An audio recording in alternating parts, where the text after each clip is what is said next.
नमस्कार, 12 बजे की 12 बड़ी खबरों में आप सभी दर्शकों का स्वागत है और मैं हूं आपके साथ अखंड राय। और आप देख रहे हैं उत्तर प्रदेश का तेजी से बढ़ता हुआ digital platform IBC 24 Uttar Pradesh Uttarakhand. 12 बजे की महत्वपूर्ण खबरों की शुरुआत करते हैं। ठंड का समय आ गया है। जैसे जैसे ठंड का समय आया है वैसे वैसे जो हादसे हैं लगातार उनमें बढ़ोतरी हो रही है। अगर हादसों की बात की जाए तो कई जगहों पर हादसों की तस्वीरें आई है जहां पर सीधे तौर पर टक्कर से कई जिंदगियां समाप्त हो गई हैं। पहले वो आपको तस्वीरें दिखाते हैं। मिर्जापुर भदोही से वो तस्वीरें हैं जहां पर एक कार की कंटेनर से भिड़ंत हो जाती है जिसमें 3 कार सवार युवकों की मौत हो जाती है और एक गंभीर रूप से घायल हो जाता है। पहले वो तस्वीरें आपको दिखाते हैं।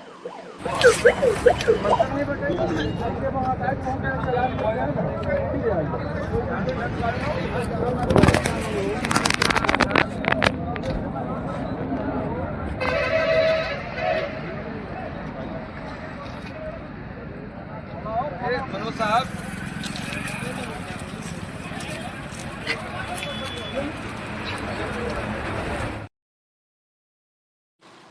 ये तस्वीरें हैं।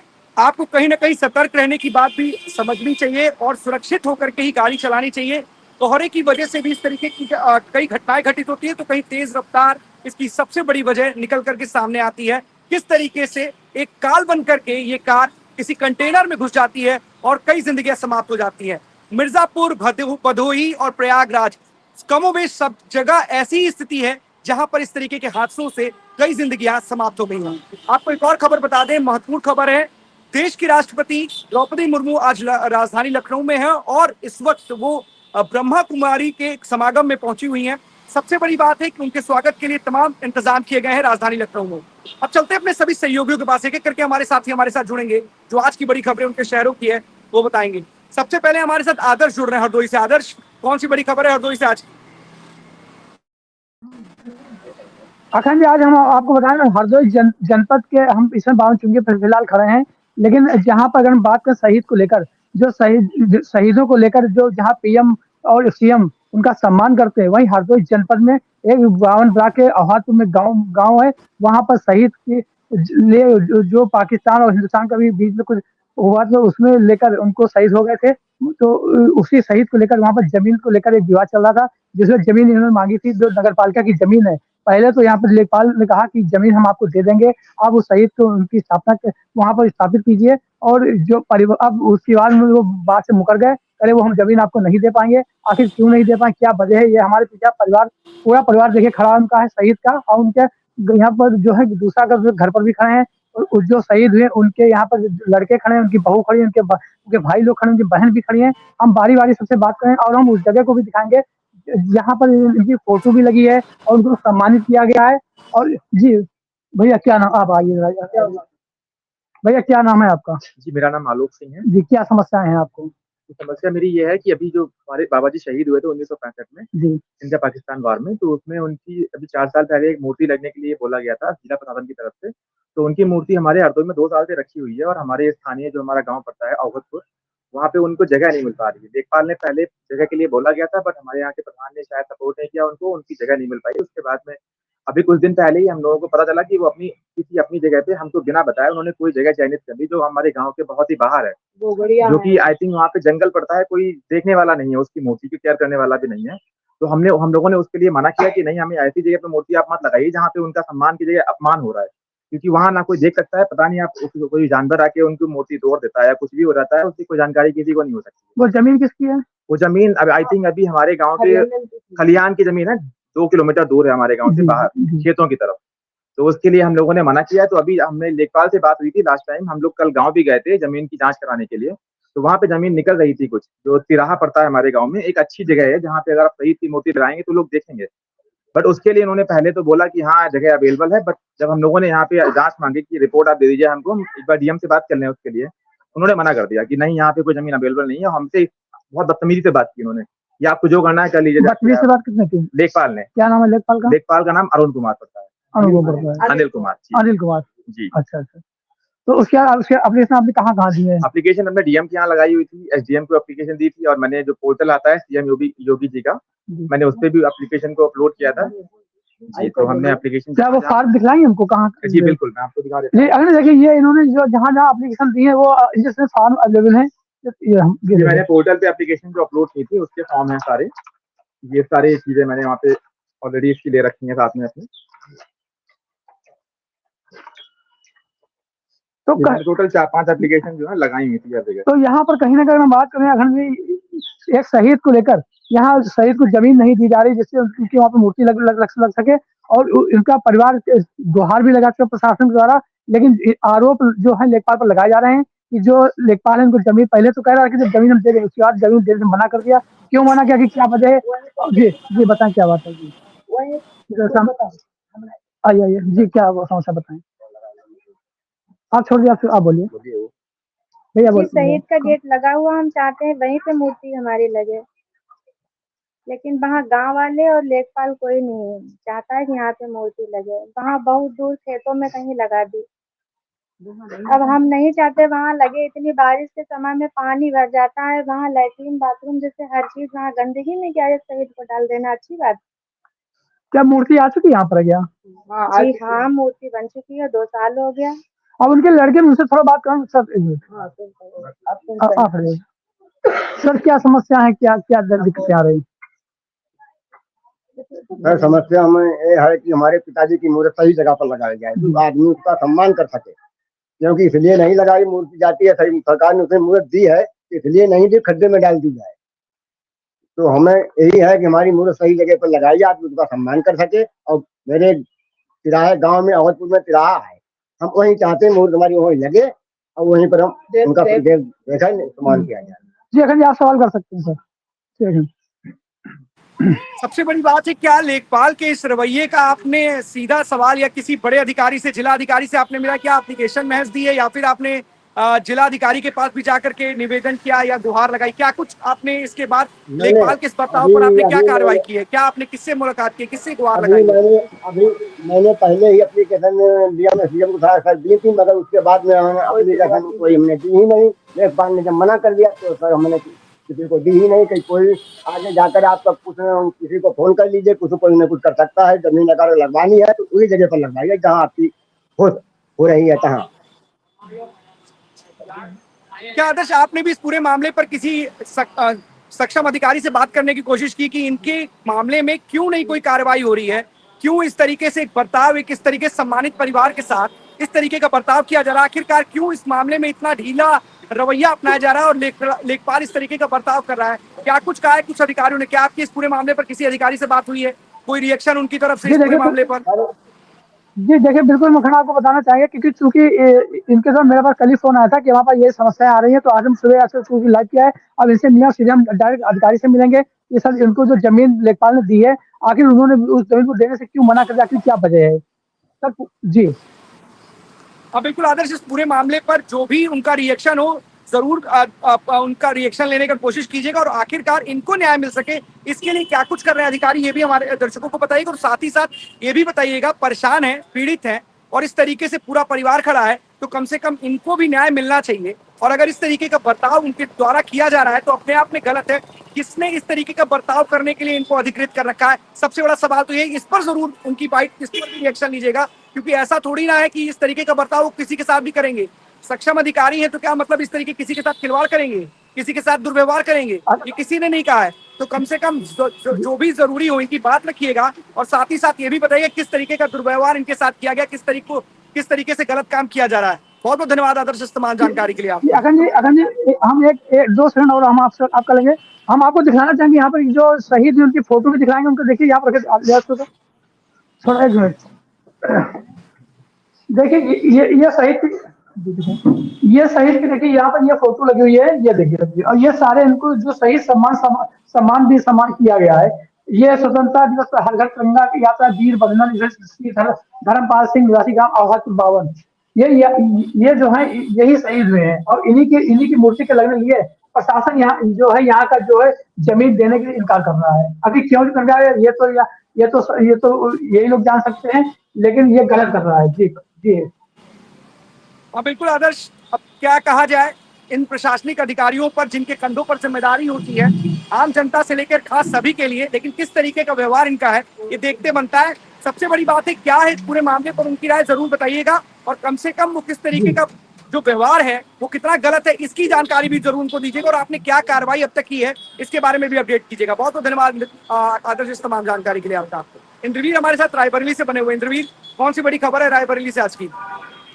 देखिए अखंड, मैं आपको बता दूं कि हमारी मौजूदगी जो है वो प्रयागराज लखनऊ हाईवे पे है, और एक बड़ी अच्छी और बड़ी सुखद खबर निकल के आई है परिवहन मंत्रालय की तरफ से कि अगर बात करें तो केंद्रीय सड़क परिवहन मंत्रालय के द्वारा सड़क को मॉडल सेफ रोड बनाए जाने की जो है तैयारी जोरों शोरों से देखने को मिल रही है। जल्द ही जो जाम का झाम है, खासकर प्रमुख चौराहे, सिविल लाइन हो या रतापुर चौराहा हो या त्रिपुला हो, ज्यादातर शहर के ये शहर का बाहरी हिस्सा है सिविल लाइन, और यहाँ से अगर बात करें तो हम सुल्तानपुर, अमेठी, प्रयागराज और रायबरेली, लखनऊ, ऐसे तमाम सारे जिलों को ये रोड जाता है। और हमारी मौजूदगी इस समय जो है सारस चौराहे पे, जिसे हम शॉर्टकट में गोल चौराहा, लेकिन मेज सारस होटल के नाम से ये है, और सारस चौराहे पे यहाँ पे ज्यादातर जाम देखने को मिलता था, और इस पे एक कवायद भी चल रही है कि सिविल लाइन के जो जाम ज्यादा लगता है उसको लेकर के हम लोग ये परिवहन विभाग की तरफ से वो बनाया जाए, एक ओवरब्रिज भी बनाया जाए। तो इसकी भी कवायद शुरू हो गई है, और जल्द ही अब लखनऊ से रायबरेली को जो 4 लाइन बनाया गया है रोड NHI का, अब वो 6 लाइन बनेगा। और ये बात चल रही है यहाँ पे, अगर बात करें लखन तो चुरवा टोल जो बॉर्डर है लखनऊ का और रायबरेली का, वहां पे स्ट्रिप लगाकर जो है वाहनों की गणना भी की गई है, जिसमें रोजाना लगभग 12 से 16 हजार वाहन रोजाना जो आवागमन करते हैं, और इनकी गणना की गई है, जो कि सिविल लाइन चौराहे पर फ्लाईओवर बनाने की भी इसमें बात चल रही है। तो ऐसे तमाम सारी चीजों को लेकर के अब NHI PD NHI Lucknow DN Sharma ने ये सारी जानकारी दी है, और इसको लेकर के एक सुखद समाचार है कि आने वाले समय में जहां पे हम 4 लाइन पे चल रहे हैं, और जब 6 लाइन बन जाएगा चुरवा से यहाँ तक, इसका निरीक्षण किया, जहां से डेली जो वाहन चाहे छोटे हो चाहे बड़े हो, 12 से 16 हजार वाहन डेली आवागमन कर रहे हैं। तो ये एक बड़ी अच्छी खबर है रायबरेली और लखनऊ के प्रयागराज जाने के लिए, अमेठी जाने के लिए, सुल्तानपुर जाने के लिए, कि अगर ये हो जाएगा और एक फ्लाईओवर मिल जाएगा, सिविल लाइन पे बन जाएगा, तो एक आने वाले समय में कुछ जो ऐसी छुटपुट घटनाएं भी होती हैं, एक्सीडेंट के मामले भी, तो उससे जो है एक अच्छी खबर रायबरेली के लिए है कि ये होने से। और मैं आपको दिखा दूं कि हमारी जो मौजूदगी है, ये वो सामने आप देख रहे होंगे, ये ब्रिज जा रहा है, ये ब्रिज लखनऊ प्रयागराज हाईवे है, और ये आप चले जाएंगे सुल्तानपुर के लिए, ये हाईवे, और इधर से आप चले जाएंगे प्रयागराज के लिए। तो अखंड ये कहीं ना कहीं एक बड़ा वो है कि हम एक ऐसे, चूंकि रायबरेली हमेशा से एक उसमें रहा है कि आने वाले समय में सांसद राहुल गांधी, नेता प्रतिपक्ष, तमाम सारी चीजों को लेकर चर्चाओं में रहता है, तो इसलिए शायद परिवहन विभाग की तरफ से ये कवायदें चल रही हैं, और गणना की गई है। चुरवा बॉर्डर पे स्ट्रिप लगा करके बाकायदे गणना हुई कि कितने वाहन निकल रहे हैं CCTV के माध्यम से, और उनके जो अपने यंत्र हैं NHI के, उसके माध्यम से कि डेली कितने वाहन अभी तक निकल रहे हैं। तो डेली 12 से 16 हजार वाहन लगभग निकल रहे हैं, और इसको लेकर के ये एक अच्छी खबर है। जी अगर सबसे बड़ी बात है इंद्रवीर, गांधी परिवार का गढ़ है रायबरेली, और गांधी परिवार के गढ़ में इस तरीके की स्थितियां हैं, क्योंकि लखनऊ से भी सटा हुआ जिला है रायबरेली, गांधी परिवार का गढ़ है। सबसे बड़ी बात है कि क्या जो प्लानिंग पहले की जानी चाहिए थी, जो कम से कम रायबरेली को जो पहचान मिलनी चाहिए थी, जो उसकी कम से कम कहते हैं ना कि एक पावर सेंटर की तरह जाना चाहिए था, क्या रायबरेली को वो पहचान नहीं मिल पाई है? क्या आज की डेट में जब उत्तर प्रदेश सरकार में BJP की सरकार है, तब इस तरीके की चीजें प्लानिंग मोड में आ रही हैं? नेता प्रतिपक्ष है राहुल गांधी, जब सत्ता में थे तो रायबरेली से क्या कुछ किया है उन्होंने? सबसे बड़ा सवाल यही है। गढ़ है, पूरा का पूरा वहां पर गढ़ है, और उस गढ़ में इस तरीके की स्थितियां हैं कि जाम जैसे हालात बने रहते हैं, और अब उस पर प्लानिंग हो रही है। तो सवाल तो खड़े होते हैं कि आखिरकार इतने वर्षों तक अपने गढ़ पर ही जब विकास नहीं कर पाए, तो देश के विकास का क्या उन्होंने खाका तैयार कर रखा होगा, ये भी बड़ा सवाल है। देखिए बिल्कुल सही कह रहे हैं, और हम ये नहीं कहेंगे, लेकिन रायबरेली में अगर आज उनका गढ़ रहा है, तो रायबरेली को मैं अब शायद इस पे टिप्पणी करना मेरे लिए एज ए जर्नलिस्ट सही नहीं होगा, लेकिन कांग्रेस के समय रहा हो या किसी पार्टी के समय रहा हो, नींव किसी और ने रखी, घर किसी और ने बनवाया, तमाम सारी कवायदें, ये राजनीति का विषय है। लेकिन जैसे आपने कहा, क्या वाकई में जो विकास रायबरेली में, जो रायबरेली 4 से 5 किलोमीटर के अंदर सिमट कर है या रह गया है, क्या वो विकास जो अब ये 6 लाइन हो रहा है, ये बहुत पहले होना चाहिए था? 70 साल का राज जो था, जैसे आपने कहा, तमाम सारे सवाल उठते हैं, लेकिन किसी तरीके से हो, हम ये चाहते हैं कि हमारे जिले का या प्रदेश के किसी भी जिले का एक अच्छे से मजबूती की ओर अगर जा रहा है, तो एज अ जर्नलिस्ट हम उसमें अच्छी चीजें भी दिखाएं और जो खबरें हैं बुरी चीजें वो भी दिखाएं। तो हमारा काम ये है कि हम दिखाना। अब नेताओं का काम है वो अपने आप में बढ़ाई लेना। और रही बात रायबरेली की, तो रायबरेली की पहचान कई सारी चीजों से रही है। जैसे हम बात करें, ITI फैक्ट्री रही, वो कांग्रेस के जमाने में रहा, अब वो बंद हो गई है फिलहाल। अब उस तरीके से वहां पे एम्प्लॉय नहीं रह गए। वहीं पे बात करें, नेफ्ट है, FDDI है, और रेल कोच कारखाना जो पैन इंडिया से आज भी ट्रेन के लिए जो डिब्बे जाते हैं वो रायबरेली लालगंज से ही होकर जाते हैं। ऊंचाहार NTPC जो कि कई राज्यों में बिजली सप्लाई करता है, यहाँ से लेकर जम्मू कश्मीर, हरियाणा, उत्तराखंड, तमाम सारे राज्यों में NTPC बिजली सप्लाई करता है। तो तमाम सारी चीजें रही, किसने दी और किसने नहीं दी, ये हमारा काम शायद नहीं है, ये उन नेताओं का काम है। लेकिन जैसे आपने कहा कि 70 साल राज करने के बाद आज रायबरेली जाम के झाम से जूझ रहा है, तो ये बड़ा सवाल था कांग्रेस के लिए, और अभी भी है, क्योंकि सांसद रायबरेली राहुल गांधी, नेता प्रतिपक्ष राहुल गांधी उसी गांधी परिवार से है। तो कहीं ना कहीं ये बड़ा आपका सवाल जो है वो वाजिब सवाल है। लेकिन अब क्या बीजेपी, जैसे आपने कहा, क्या बीजेपी क्यों कर रही है? क्यों? क्योंकि बीजेपी का तो उस तरीके से यहाँ पे कभी रायबरेली में काफी अरसे से सांसद भी नहीं रहे हैं, और किसी टाइम से रहे थे, लेकिन ज्यादातर रायबरेली को अगर जाना जाता है तो वो गांधी परिवार के नाम से, सही कह रहे हैं आप। तो उस तरीके की लेकर अब बीजेपी काम करती है। बीजेपी यही नहीं है, रोड के मामलों में हर एक प्रदेश में, और खासकर उत्तर प्रदेश में, तो इन्होंने एकदम कुंभ के समय, हम देख लीजिए, हम इसी रायबरेली से प्रयागराज जब जाते थे तो हम लोग को 5 घंटा लगता था। अब हम 1.5 घंटे के अंदर रायबरेली से प्रयागराज टच हो जाते हैं, विदिन 120 किलोमीटर है। तो ये बड़ी अच्छी बात है। तो बीजेपी ने किया और सरकार ने किया, ये बड़ा अच्छा काम है। और ऐसे ही काम होता है, जैसे 6 लाइन बन जाएगा तो लखनऊ आने में, अभी हम जब आते हैं, तो मैं अपनी बात करूं, लगभग 80 किलोमीटर है। यही कारण है इंद्रवीर कि सैफई गांव है, जाकर के कभी विकास देखें तो शायद समझ में आएगा कि सैफई में किस तरीके का विकास है, और कितनी सरकार रही है मुलायम सिंह यादव सरकार की, सपा की कितनी सरकार रही है, सैफई का कितना विकास हुआ है। कंपैरिजन ही हम बताते हैं कि आप कितने छोटे कार्यकाल में क्या से क्या कर सकते हैं। गोरखपुर में आप विकास देख सकते हैं कि गोरखपुर में क्या कुछ हुआ है, वाराणसी में आप जाकर के देख सकते हैं क्या कुछ हुआ है, अयोध्या में आप जाकर के देख सकते हैं कि क्या कुछ हुआ है। अगर आपकी मंशा साफ है तो शायद बहुत कुछ किया जा सकता है। लेकिन रायबरेली अभी भी अछूता है, और लखनऊ से महज बहुत कम दूरी पर है, राजधानी है उत्तर प्रदेश की। और जिस तरीके से लखनऊ का विकास हुआ है, शायद रायबरेली में भी हो जाना चाहिए था, क्योंकि गांधी परिवार का घर है। फिलहाल अच्छी बात है, चाहे गांधी परिवार करे या फिर उत्तर प्रदेश सरकार करे, कोई भी सरकार करे, अगर विकास होगा तो बेहतर होगा, क्योंकि वहां की जनता को कहीं ना कहीं सुख सुविधाएं मिलेंगी, और वो वहां की जनता के लिए जरूर फायदेमंद होगा। बहुत बहुत धन्यवाद इस तमाम जानकारी के लिए आपका। जिस तरीके से आपने बताया, कहीं ना कहीं जो आम जनता है, जो रायबरेली की जनता है, उसको कहीं ना कहीं राहत इस फैसले से जरूर मिलेगी। बहुत बहुत धन्यवाद आपका इस तमाम जानकारी के लिए। रोहित हमारे साथ हमीरपुर से जुड़े हुए हैं। कौन सी बड़ी खबर है रोहित हमीरपुर से आज की?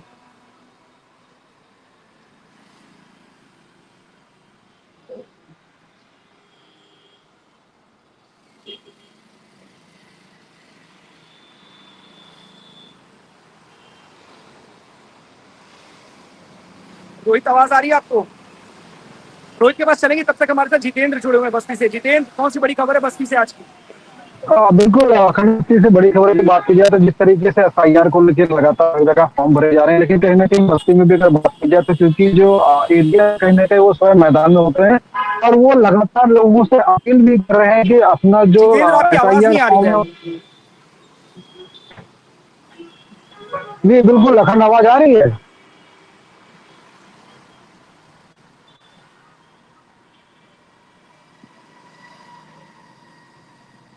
तरीके से FIR को लेकर लगातार देखा जा रहा है कि लोग अपने फॉर्म भरे। वैसे अगर बस्ती के एडीएम की बात की जाए तो वो स्वयं मैदान में उतरे हैं, वो लगातार लोगों से अपील कर रहे हैं कि जो FIR फॉर्म है वो सबमिट किया जाए, तो भरा जाए। फिलहाल आपको बता दें कि 19 क्लास प्लस जो मतदाता बस्ती में है उन्होंने खास तौर पे एक चीज भी अपील किया है कि जो नागरिक है, जो वोटर है, सॉरी जो वोटर है वही लोग अपना एसआईआर फॉर्म भरे, बाकी जो नागरिक है वो किसी तरह की जितेंद्र, आपकी परेशानी आवाज नहीं आ या रही है अफवाह। जितेंद्र, एक बार फिर से आप रिकनेक्ट हुई। जितेंद्र से जुड़ेंगे क्योंकि हमारे साथ हमीरपुर से रोहित भी थे और जितेंद्र भी हैं और वो बता रहे अभी तो हमारे साथ हमीरपुर से जुड़ रहे हैं।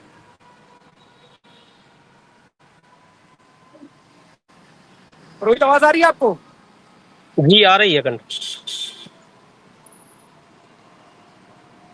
बताइए रोहित। बिल्कुल अखंड, देखिए बताना चाहूंगा पूरे प्रदेश में एसआईआर का जो काम है बड़ी तेजी से चल रहा है। उसी को लेकर के डीएम हमीरपुर घनश्याम मीणा ने भी सख्त निर्देश दिए, जितने भी बीएलओज हैं और जितने अधिकारी हैं उनको ग्राउंड जीरो पर जाकर के इस काम को पूरा कराने के लिए। तो वहीं हमीरपुर में 2 विधानसभा लगती हैं, विधानसभा राठ और विधानसभा हमीरपुर, 228 और 229।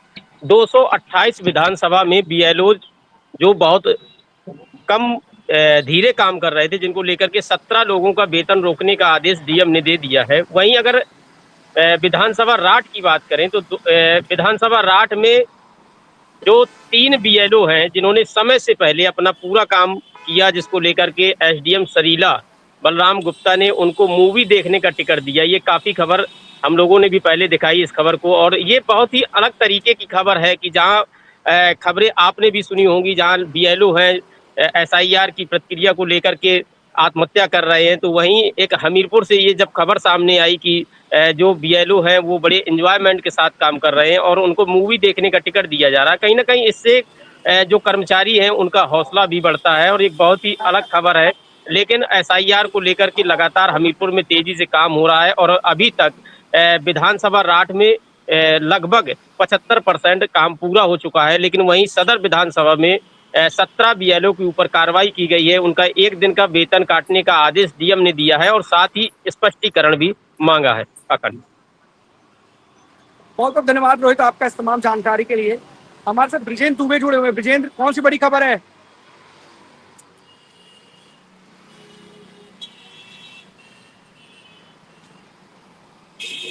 ब्रिजेंद्र अनम्यूट कर लीजिए, आवाज नहीं आ रही आपकी। मिर्जापुर के कछवा थाना इलाके के पास कटका गांव के पास समीप नेशनल हाईवे 19 पर भीषण एक्सीडेंट हुआ है, जिसमें 4 यात्रियों की मौत हो गई है। हम आपको जानकारी देना चाहेंगे कि ये हादसा सुबह 7 बजे का है और यहाँ पर 4 लोगों की मौत हो गई। प्रशासन लगातार लोगों के शव को पंचायतनामा भर के और पोस्टमार्टम की कार्रवाई में जुटी है। लेकिन सबसे बड़ा सवाल ये है कि हादसा तो होते रहते हैं। अभी ट्रेन हादसा हुआ था, इसके बाद ये सड़क हादसा हुआ। यातायात सप्ताह चल रहा है, लोगों के चालान काटे जा रहे हैं, लेकिन यात्रियों की सुरक्षा के लिए सरकार की तरफ से क्या व्यवस्था है, ये सवाल अपने आप में गंभीर विषय है। क्योंकि 4 लोगों की सुबह प्रयागराज से लोग निकले जा रहे थे वाराणसी और रास्ते में एक्सीडेंट हो जा रहा है और दो लोगों की कार में थे और 2 लोग और थे, जिनमें 4 लोगों की मौत हो गई सुबह सुबह। बहुत बहुत धन्यवाद आपका ब्रिजेंद्र इस तमाम जानकारी के लिए। जितेंद्र हमारे साथ बस्ती से एक बार फिर से जुड़ गए। जितेंद्र, सुन पा रहे हैं आप? बिल्कुल अखंड, आवाज आ रही है? बिल्कुल अखंड, मेरी आवाज आप तक पहुंच रही है?